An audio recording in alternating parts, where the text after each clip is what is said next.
Ahí está arrancando el 9º día de este conflicto y está Jorge Alemán con nosotros, por suerte, en el piso. Jorge, gracias por venir. No, gracias a ustedes. Bueno, y la pregunta obviamente tiene que ver con cómo ves este conflicto bélico, pero después, algo que está pasando mucho, que es que mucha gente está angustiada realmente por esto. Me ha tocado hablar con mucha gente que obvio, le llega mucho, sobre todo porque estamos todo el día hablando de esto y tiene sentido. ¿Cómo ves esto, esta guerra cayendo en un momento como este, en la pospandemia, en un momento de salud mental frágil? Es para angustiarse, pues. En la Segunda Guerra, la condición humana, vamos a decir, mostró hasta dónde podía llegar en su capacidad de destrucción. Los campos de concentración e Hiroshima serían los momentos paradigmáticos de cómo la pulsión de muerte mordía la historia. A partir de ahí se estableció un límite y las guerras fueron a la periferia del mundo. Empezamos a pagar el pato los países periféricos. Y ahora ha vuelto a la escena del mundo lo que nos podría transformar a todos en nada. No, es decir, es una hipótesis. Cuando empezaron los especialistas a hablar de esto, siempre decían, ¿se puede desencadenar el fin del mundo? No. ¿Por qué no? Y bueno, no es posible, no va a suceder que ocurra el fin del mundo. Pero entonces queda un gran saldo de angustia. ¿Y por qué nos pasa con esta guerra y no con todos los conflictos bélicos que tuvimos en el siglo XXI? Bueno, en el caso mío he tenido el dolor de varias personas que respeto y quiero polemizar mucho con ellas, porque estamos acostumbrados a cuestionar al enemigo, a Estados Unidos, a la OTAN, a Europa, y en este caso, para muchos compañeros y compañeras, resulta ser que Putin es una suerte de gran llave para destruir o poner en crisis el dominio mundial de Estados Unidos y de la OTAN. Yo no lo considero así. Yo creo que esto va a reforzar la OTAN, que va a extender más sus límites, que va a resucitar a Estados Unidos y que verdaderamente las víctimas están en la población civil de Rusia y en la de Ucrania. Sí, población civil que hoy llegó a 1.300.000 personas exiliadas. Claro, es una tragedia. Hay niños que ya están pariendo en lugares en donde hay que asistirlos de las maneras más precarias. Y después hay otra cosa que quiero decir, y pido disculpas de entrada a todos mis compañeros y compañeras de la izquierda o del Proyecto Nacional y Popular con respecto a la figura de Putin. Yo no considero que sea algo apartable que Putin persiga a los homosexuales, al LGTBI, que conste que yo tuve el honor de ser traducido al ruso y he ido a Moscú y he sido traducido por la izquierda, que es un grupo marginal. Marginal en Rusia, y claro. afuera de todo. Entonces, que ese líder que ha puesto a la ortodoxia católica y a filósofos fascistas en la cima intelectual rusa, haya quitado la ley de violencia de género, persiga a los homosexuales, persiga al LGTBI. He tenido compañeras y compañeros que me cuentan que no pueden escribir en Facebook nada porque son controlados. Bueno, todo eso mis compañeros y compañeras me dicen, bueno, no tiene nada que ver. Aquí es un asunto geopolítico, se trata del imperio, Estados Unidos, las matanzas y los asesinatos los hizo Estados Unidos, los programas salen con la desnazificación.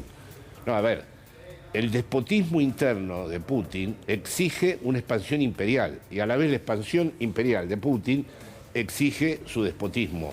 Y no me parece interesante, no creo que sea menor que el tipo tenga esa manera de pensar, porque si hemos amado a las revoluciones del siglo XX, tenemos que admitir que un punto de catástrofe de todas esas revoluciones fue haber hecho lo que se hizo con la homosexualidad, con las elecciones de género distintas.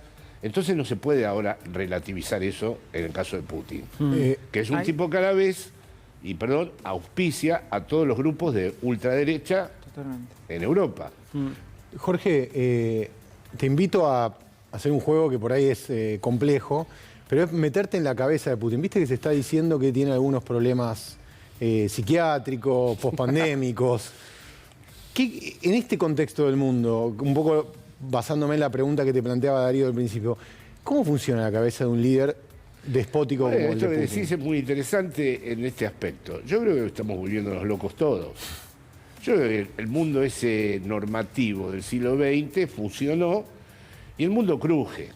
Y las brújulas que había para vivir son muy frágiles. Sí, sí, Y inestables. no tenemos cosas muy firmes en donde agarrarnos.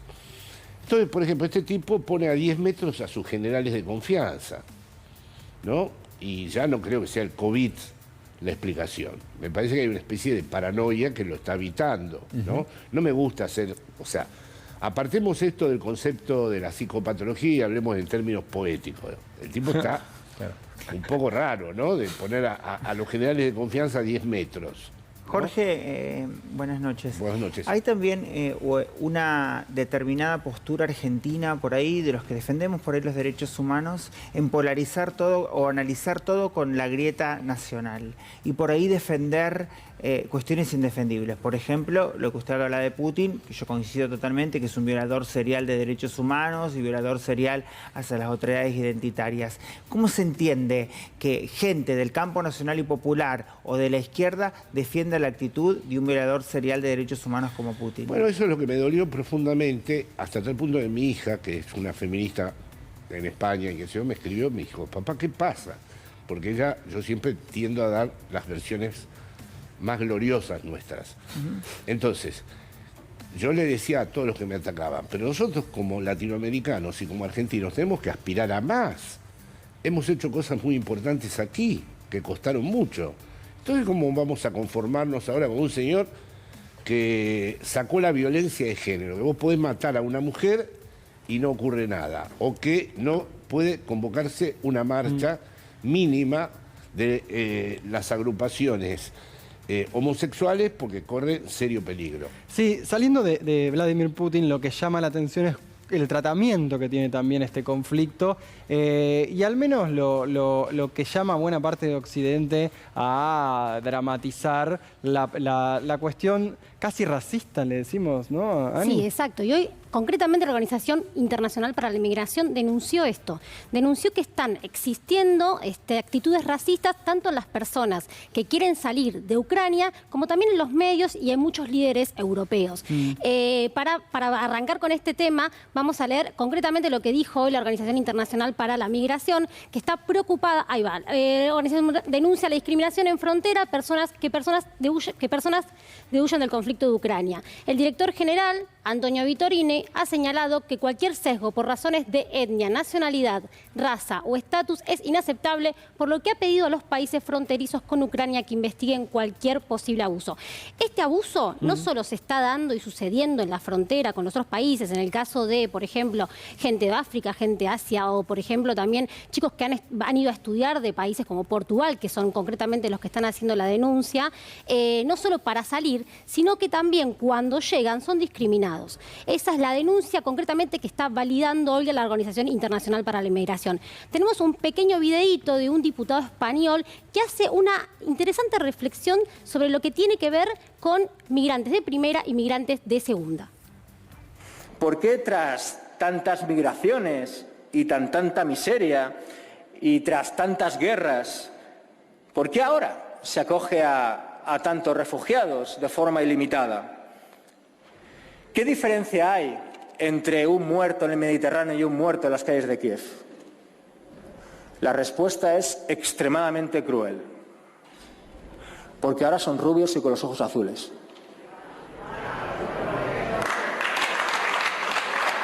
Es así. Es así. Y el rufián de Esquerra Republicana y tiene toda la razón, Europa. El Mediterráneo es un cementerio y evidentemente estos refugiados son rubios y de ojos claros, mientras que llevamos años que Europa se ha transformado en una especie de fortaleza. Sí, sin ir más lejos, en las últimas 24 horas 1.200 personas intentaron cruzar lo que es la frontera entre Marruecos y España, que de hecho también ahora la organización, la ONU está denunciando las violencia a los derechos humanos. O sea, digo, sí, también total. Suceden esas violaciones en otras partes del mundo y no hay repudio unificado. Ese es el asunto, ¿no? Pero lo que yo no veo es decir, mirá que ya está pasando eso, entonces por lo tanto yo legitimo esto otro. No, está mal. El desastre que se va a producir y que los próximos meses lo vamos a ver en una dimensión todavía mucho más horrible, y está también muy mal, por eso yo no pertenezco a una generación donde el pacifismo estaba mal visto. Pero si pudiera inventar algo ahora para la izquierda, para pensar de nuevo otra izquierda, pensaría en cosas que frenen la violencia. Pensaría en qué se puede hacer con respecto al lazo social, en donde se establezca un límite con respecto a la violencia, porque la violencia es permanente y lo que dice Gabriel Rufián es cierto. ¿Hubo algún que otro parlamentario europeo, uno de Francia y una de España, que plantearon esto, de parlamentarios de izquierda, pero claro, las bombas causan más ruido, entonces un planteo por ahí minoritario en el Parlamento no termina de mover mucho, en cambio las avanzadas de ofrecer cargamentos, ofrecer armamentos, fueron bastante contundentes. No sé si Fero tenías alguna pregunta. No, me quedé pensando en las violaciones de derechos humanos que hay en Libia, por ejemplo, ¿no? Desde donde salen la mayoría de los africanos. Y esto viene del corazón de las tinieblas. Sí, es el corazón de las tinieblas. Claro, viene de Leopoldo, de la invasión de las Sí, pero invasiones. ¿por qué legitimar uno para deslegitimar otro? No, yo por lo menos no pienso así. Es interesante. Estamos contraponiendo siempre lo que decía anteriormente Jorge, estamos contraponiendo un ejemplo de violación de derechos humanos cuando no deberían existir violación de derechos humanos, ni en Libia ni en Rusia. Pero es un poco saltar también, perdón, es capaz el cerco mediático de lo que es solamente qué tipo de migrantes están existiendo hoy en el caso de Ucrania. Digo, hay migrantes concretamente que no pueden ni salir de Ucrania y siempre las imágenes, por lo menos más vistas, tienen que ver con migrantes ucranianos. Tenemos más informes, ¿no? Sí, tenemos lo que es la frontera, un videíto en la frontera de Polonia, justo lo que hablábamos antes, de migrantes africanos que no pueden salir y que hacen la denuncia. Va al infinito.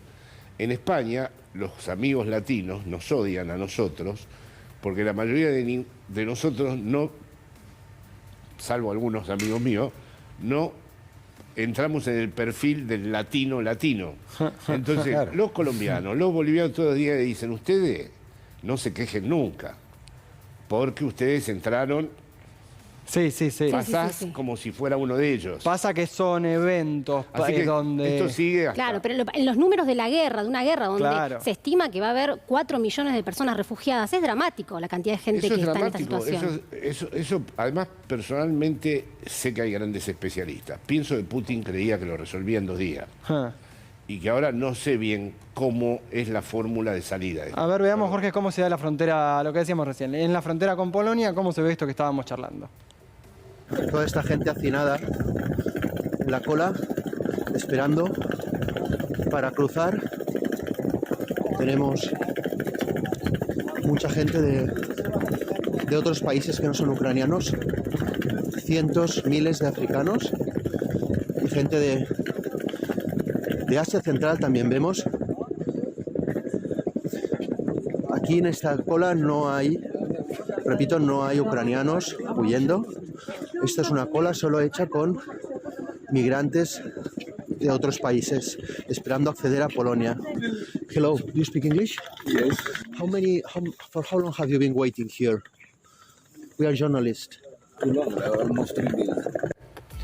Bien, ahora el material audiovisual que tenemos es mucho mayor que en otras guerras incluso. Vamos a ver este hilo de la red social Twitter, una red social que también aportó su polémica esta semana porque aquellos periodistas que escriben en algún medio proveniente de Rusia los catalogaron, los etiquetaron como, bueno, voces oficiales de Rusia, medios oficiales, y los periodistas se quejaron porque justamente es lo que no quieren ser atacados por eso. Pero veamos cómo en esta red social también se refleja esto que estábamos charlando, cómo lo reflejó o cómo se reflejó de esta manera. A ver, tirame Rodo, tirame Chelo, si podemos ir viendo para seguir completando un poco lo... Ah, es un video del hilo de Twitter. A ver, veámoslo. Emotional for me because I see European people with blue eyes and blonde hair being killed, children being killed every day with Putin's missiles. But this isn't a place, with all due respect, like Iraq or Afghanistan that has seen conflict raging for decades. This is a relatively civilized, relatively European, I have to choose those words carefully too, city where you wouldn't expect that or hope that it's going to happen. On est au XXIe siècle, on est dans une ville européenne et on a des tirs de missiles de croisière comme si on était en Irak ou en Afghanistan, vous imaginez? And this is not a developing third world nation. This is Europe. Parce que ça va être une question importante. Et on parle pas là de Syriens qui fuient, on parle d'Européens qui partent à leurs voitures qui ressemblent à nos voitures. En la frontera se han quedado muchísimos niños, más de 400 niños a las 3 de la madrugada cuando estamos pasando con un pequeño rebaño, pero no de niños que estamos acostumbrados a ver sufrir en televisión, sino rubios con los ojos azules. Bien, esto es lo que se recopiló en un hilo de Twitter, por eso lo mencionaba. Jorge, quiero charlar de salud mental también, pero bueno, acá se veía un poco lo que mencionaba antes Anabela. Sí, pero esto sí que exigiría una transformación del ser humano en donde habría que reconfigurar un montón de cosas, ¿no? No sé cómo habría que empezar para abordar esto. Te iba a decir, pero son periodistas, no porque no sean seres humanos. Y algunos políticos también había. Y había políticos, Sí. sino porque aunque sea cierta diplomacia, no se caretea, como se Es que dice. para mí están hablando con el inconsciente. O sea, no es que... Totalmente. El tipo dice, tengo que ser cuidadoso, y sin embargo dice, son niños de ojos azules. Esto no es Irak, claro. O sea, es directo al diván, no hay mucho más. Bueno, queríamos charlar con Jorge algo que hemos abarcado en las últimas Pero perdón, semanas. Sí. discúlpeme. Esto sería volver a un internacionalismo. Y el internacionalismo murió en la Segunda Guerra Mundial. Esto sería decir, bueno, la Revolución Mundial, el nuevo internacionalismo, proletarios del mundo unidos en una nueva versión. No veo otra... No hay otra salida. Estamos más cerca de libertarios del mundo unido. Sí, por eso. Sí, porque ojo, muchos de estos inmigrantes en España luego votan a la ultraderecha. Claro, obviamente. Puedo dar testimonio de montones de casos que una vez que tienen el papelito, votan al tipo de la ultraderecha que cree que es el que los va a proteger y con el que se van a... Inmediatamente el mismo que él pasa a ser la amenaza. ¿Se acuerdan? El opresor, ¿Se ¿no? acuerdan cuando al principio de la pandemia decíamos que la humanidad iba a salir más solidaria y unida? Bueno, acá vemos que la Sí, es salida... el ejemplo. Hay una guerra. Bueno, les decía, hablamos mucho de salud mental. De hecho, lo planteamos casi como relevante para los que toman las decisiones. Bueno, imagínense para el resto de las personas. Así que empecemos. El Rodo me dice, acá tenemos un destacado, obvio que lo hemos visto, ahora lo dicen las Naciones Unidas. La pandemia del coronavirus dispara la cantidad bueno, obviamente de casos de depresión y de ansiedad. La convivencia de las personas con el coronavirus ha provocado un importante repunte de las enfermedades mentales. Un nuevo estudio de la OMS destaca que durante el primer año de la pandemia, la prevalencia mundial de la ansiedad y de la depresión subió un 25%. Jorge, bueno, esos son datos, pero también se puede percibir lo que dice ahí la OMS. En primer lugar, hace años que desde que está el imperativo de ser feliz, la gente es horriblemente infeliz, porque la obligación de ser feliz ha vuelto a las comunidades. Demasiada presión. Sí.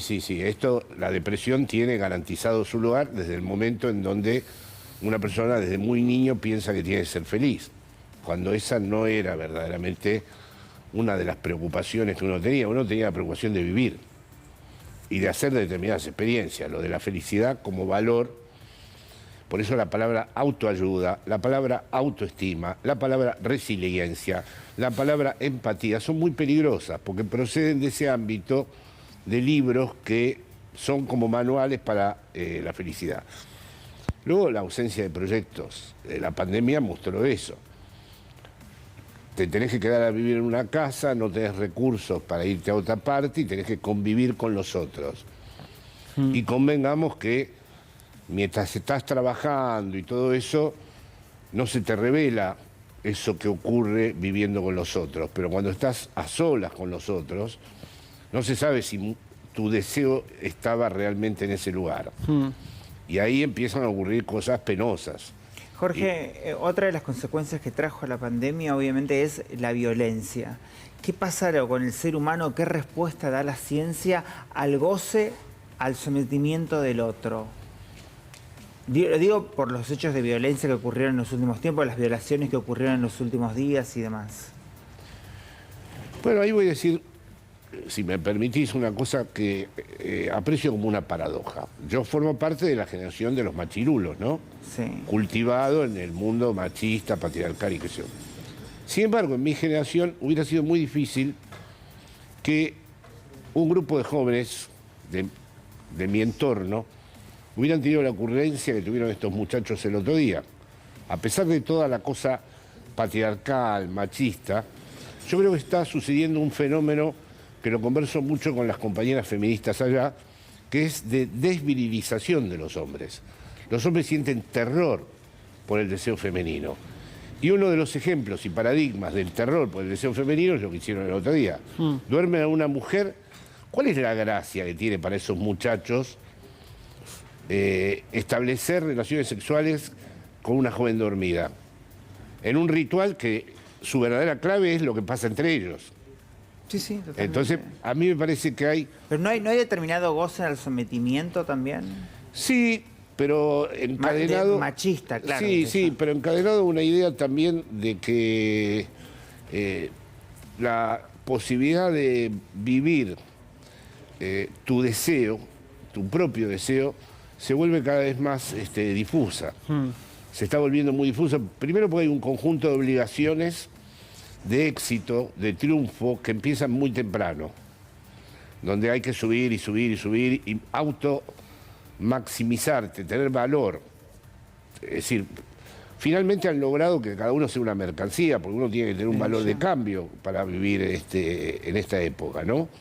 Si no te llama nadie, no te nombra nadie, y no tenés realmente recursos, se pone muy difícil. Le recomiendo, porque el tema de salud mental tiene muchas consultas, que nosotros en c5n.com, en este portal del canal, tenemos algunos de estos, de estos temas reflejados en cómo se están consultando y cómo se están avanzando. Les recomiendo un segmento, miremos un minutito nada más de lo que hace Contexto Sí, un grupo de psicólogas para c5n.com. Hubiera sido mejor no hablarle. Seguro quedé re mal. Me debe odiar por lo que le dije. ¿Alguna vez te encontraste con estas largas cadenas de pensamientos intrusivos e invasivos que se repiten de forma cíclica y negativa? Hoy, desde Contexto Psi, queremos hablarte de estas formas de responder a ciertas situaciones que nos dejaron maquinando y que se conocen como rumiaciones de pensamiento. Se caracterizan por la tendencia a centrarse en lo malo o lo que salió mal en una discusión, en una situación vergonzosa, en una ruptura amorosa o en un error cometido. Estos pensamientos rumiativos intentan analizar al detalle cada situación de forma obsesiva, lo que genera un gran desgaste mental y una cadena interminable de pensamientos negativos que terminan fomentando el estrés, la ansiedad y que generalmente no nos llevan a ninguna solución. Si bien todos tenemos cierta cuota de rumiación, el problema aparece cuando esta se vuelve repetitiva y ante cualquier malestar emocional se vuelve dificultoso salirse de este ciclo de pensamientos negativos y de autocrítica. Esto suele afectar la capacidad para resolver problemas e incrementa la posibilidad de sufrir síntomas de depresión y de ansiedad. Esto es así porque dificulta que le podamos prestar atención a... Bien, Jorge, la última, y gracias por el rato. Hablamos tanto de la macro, de la guerra y demás. ¿Cómo ven lo que está pasando hoy en la Argentina? Hablar del FMI, hablar de las deudas que tiene la Argentina, ¿cómo nos afecta en un momento así? Yo creo que Argentina es un país que tiene una gran pasión por interrogarse a sí mismo. Y esa es una gran virtud que hay aquí, ¿no? De que uno siente que todo el tiempo algo está atravesándonos a todos, ¿no? Y creo que está jugando un momento de su destino importantísimo. Porque yo francamente quisiera que salga bien. O sea, yo discuto con mis amigos si había que aceptar o no el pago al fondo, yo lo que quiero, así como con la guerra, mi deseo es no más guerra, darle una oportunidad a la paz, no quiero que muera más gente. Yo quisiera que salieran bien las cosas. No vi que hubiera una articulación popular lo suficientemente fuerte para soportar el default. Es decir, para el default era necesario millones de personas en la calle, armando una política, un proyecto alternativo al Fondo Monetario Internacional. Yo no hubiera estado en contra del default. Lo que no vi es la construcción política para esa posición. Esa posición hubiera exigido un estoicismo además enorme. ¿Y faltan liderazgos para eso? Sí, pero vamos a aclarar rápidamente que esos liderazgos no están más en el mundo. Mismo ahora la Merkel, te aseguro, con Putin, por ahí le frenaba los pies. Claro. Y no fue nunca mi predilección, pero sé que la Merkel se entendía con Putin. O sea que estamos en un apagón de los liderazgos mundiales, también es un problema de la estructura, no hay grandes hombres tampoco. Jorge, muchas gracias por habernos a ustedes. acompañado en este programa. Gracias, de verdad. Antes de llegar al final, tenemos